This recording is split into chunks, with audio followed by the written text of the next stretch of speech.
سلام دوستان عزیز، به بخش سوم ویدیو من خوش اومدین. همونطور که گفته بودم میخوام این ماشین رو کمپلت مشکی کنم. واسه همینم تصمیم گرفتم تا چراغای جلو عوض کنم.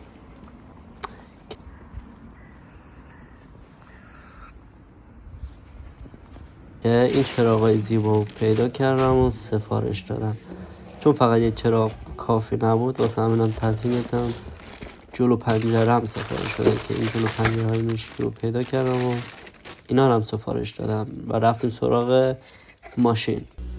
برای تعویض چراغ جلو پنجره بعد سپر ماشین رو می‌آوردیم پایین و که همین کارم کردیم.